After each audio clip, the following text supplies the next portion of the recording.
வணக்கம் நண்பர்களே! இன்னைக்கு நான் என்னோட மாடி தோட்டத்தில ஹார்வெஸ்ட்டும், என்னோட செடிகள் வந்து எப்படி இருக்குன்னு காட்டப் போறேன். நான் வந்து சொரக்காய வந்து ஹார்வெஸ்ட் பண்ணிட்டேன். இது வந்து ரொம்ப குட்டியா இருக்கு. ஆனாலும் இது வந்து முத்திடுது. அதனால ஹார்வெஸ்ட் பண்ணிட்டேன். அது இல்லாம ஸ்ப்ரிங் ஆனியன் சூப்பரா வந்திருக்கு. அவரை கொடிகளும் வந்து நல்லா வளர்ந்து, அதுலேயும் வந்து காய்கள் இருக்கு. டொமேட்டோவும் வந்து ஃபுல்லா வந்து பூக்கள் வந்து காய்களா மாறப்போகுது. மற்ற செடிகளும் வந்து நல்லா வளர்ந்துருக்கு. புளிச்சக்கீரை கொஞ்சம் விதைகள் நட்டிருந்தேன். அதுவும் வந்து சூப்பராக வந்துடுச்சு. அதோடு சேர்ந்து கோவ செடியிலையும் வந்து புதுசாக வந்து ஃப்ளவர்ஸ் நிறையா வந்திருக்கு.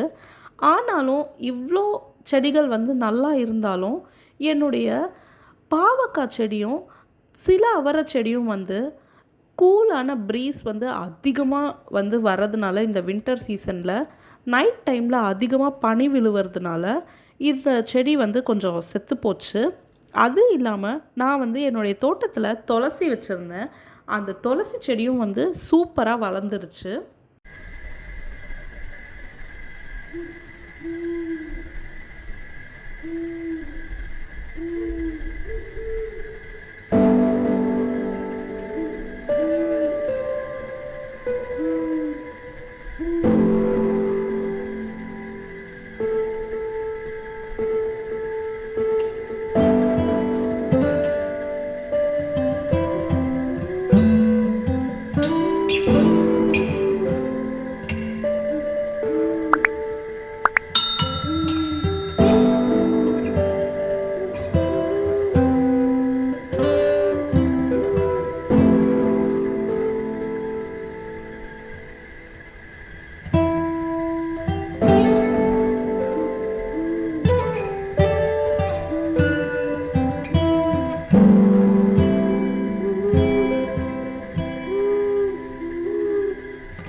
காராமணி காய்கள் வந்து சிலது நல்லா வளர்ந்துருக்கு. அதை வந்து ஹார்வெஸ்ட் பண்ண போகிறேன். அதுக்கப்புறம் தக்காளி வந்து ஒரே ஒரு தக்காளி நல்லா பெருசாக வளர்ந்து செவப்பாக வந்து பழுத்திருக்கு. அதையும் வந்து ஹார்வெஸ்ட் பண்ண போகிறேன். அதோடு சேர்ந்து கொஞ்சம் கோவக்காய்கள் ஹார்வெஸ்ட் பண்ண போகிறேன். செடிகள் வந்து இலைகள் கட் பண்ணதுனால நிறையா புது காராமணி காய்கள் வந்து வந்திருக்கு இதில்.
பீட்ரூட் பார்த்தா அதில் வந்து ஒரு சின்ன டிப் இருந்தது.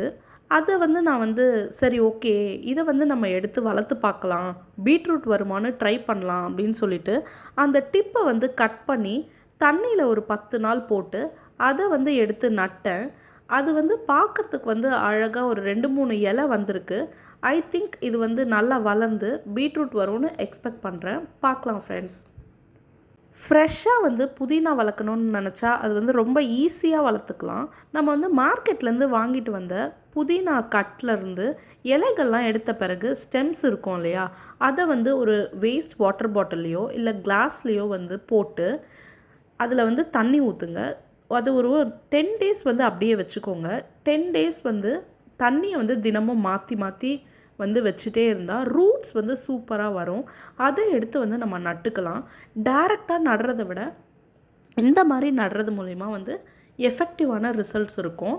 ஸோ இப்படி நட்டு பாருங்கள், உங்களோட புதினா செடிகள் சூப்பராக வரும் ஃப்ரெண்ட்ஸ்.